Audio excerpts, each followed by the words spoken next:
All right, welcome back. This is War 8. We have matched PBT as I kind of anticipated we were going to.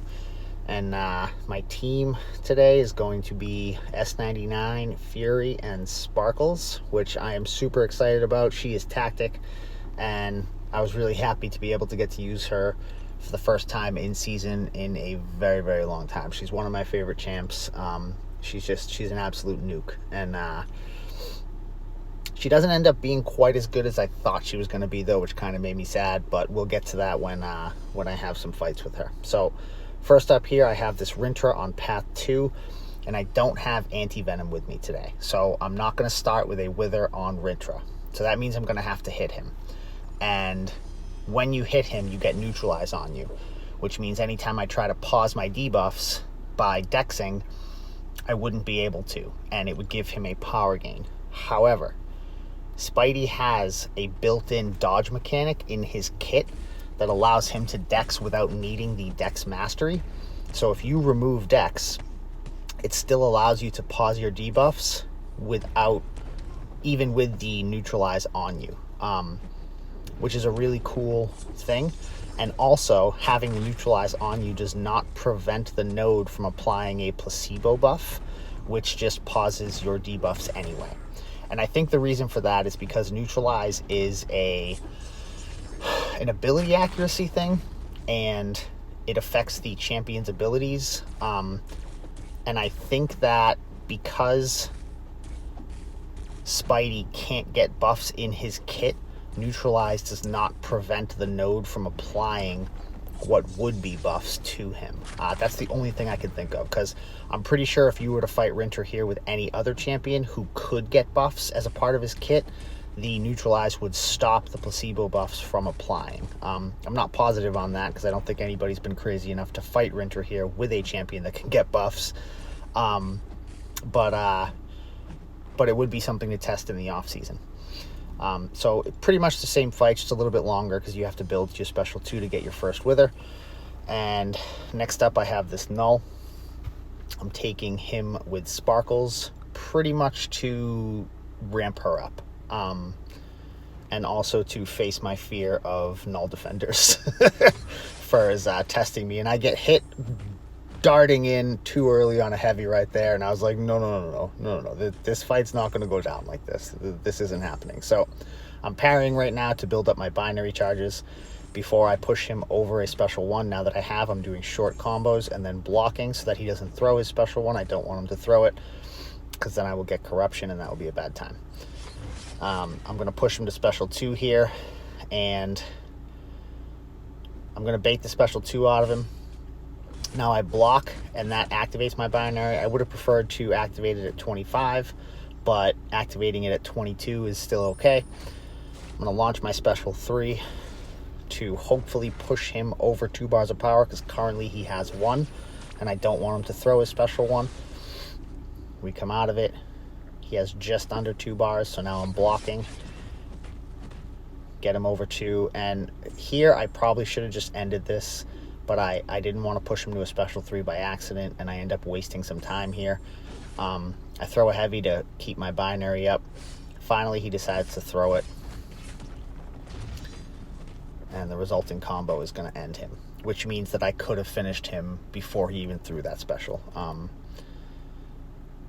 Then moving into section 2, I have this Gore on path 8. Now, a weird interaction that I believe is a bug is going to happen in this fight, and it's going to be a good display of why Sparkles is still a good champ, but she's not necessarily as good as I thought she was going to be with the tactic, because you have to constantly throw specials with the tactic in order to get the Fate Seal up, which you're going to need at times, especially fighting tactic defenders. And unfortunately, every time she throws a special while she's in binary, which is what you want to be in, a special 2 anyway, which is what you want to throw with her, it ends up taking some of your binary charges, 4 to be exact. So here, I decide to just go for the special 3. Now, when I come out of this special 3, he's going to be Fate Sealed, have 0 buffs on him, right? This node has Rich Get Richer on it. I have more buffs than him. He has 0, but somehow he's going to go from 1.9 bars of power over to 2. So I slowed this down. He has 1.9 here.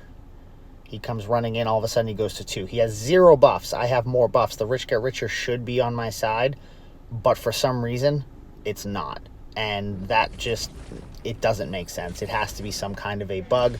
I'm not quite sure what it is. So here, I decide that I'm just going to go all-out nuke mode now that I am in binary. I push him to 3 bars, launch my special 3. I have like 6 or 7 armor breaks, so this will kill him because her special 3 deals more damage based on the amount of armor breaks that you have on the opponent. And this does a very easy job of finishing him off there. The sparkles not necessarily being great with the tactic is also going to come into play.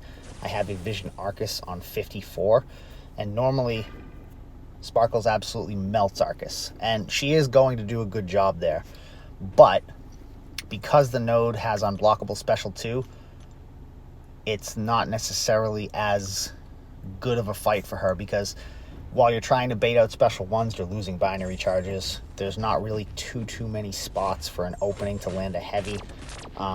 I could have countered his special 1 with a heavy to keep my binary up, but it ends up wasting more time, and it's only 1 hit to get a neutralize on, for the potential to get a neutralize on. And when you're fighting Arcus there, you want to keep power gains off him as much as possible, just because of the AoE and because of the unblockable special 2. So I decided not to go for heavies that way. In my mind, it was better to keep a solid stream of neutralize up on him when I could. This Ibom's going to be a relatively simple fight. He doesn't get any buffs on his own unless he dexes you, and even if he did, I'd still have more buffs than him, so the rich get richer is on my side constantly. And I really did not expect to be throwing so many special 3s in this fight, but the power was just too much because I had cosmic boosts on as well, specifically for the Gore fight. I thought I was going to be cycling special 2s there, and that one didn't work out that way either.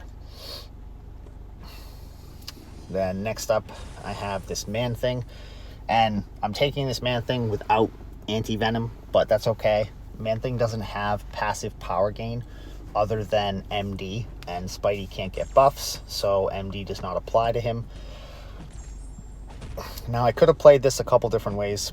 I could have got to my first special 2, applied Wither, and then just hit his block a bunch, but I actually decided to just kind of see how the AI was going to respond, because it's Spidey versus Man-Thing, the only thing you need to worry about is the falter on this node. So I see that falter's coming. I'm just going to wait it out.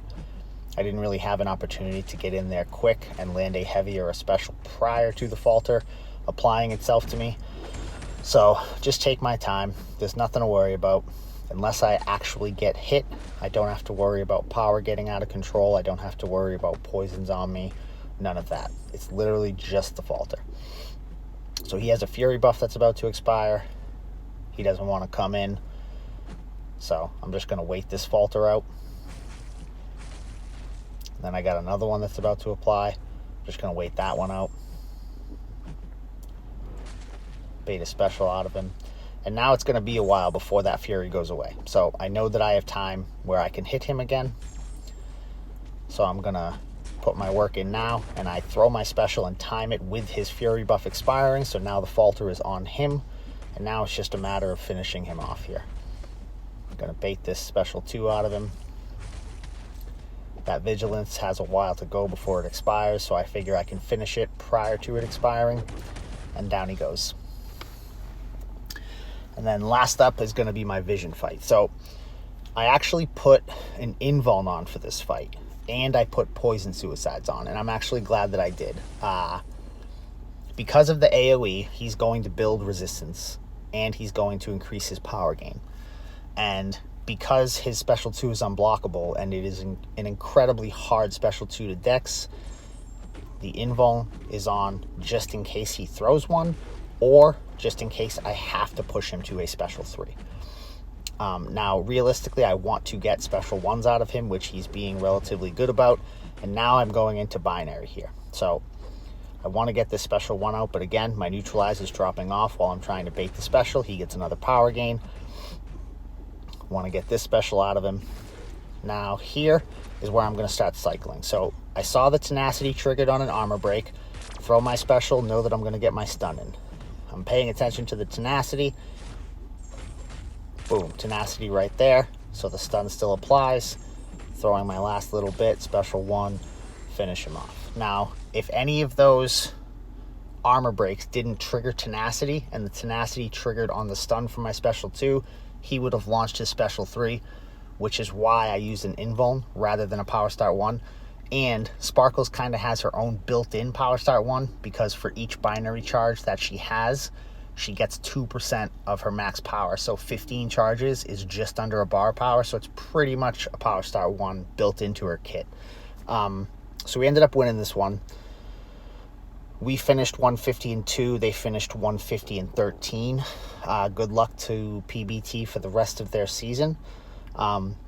Sparkles was a very cool champ to bring, and she's definitely still super useful in a lot of situations. But I got to see this war, how requiring the tactic to be a lot of specials thrown and maintaining her binary charges, it can be a little bit tricky to play her with that play style. But overall, it was a super fun war. So that's all she wrote, and thank you very much for watching.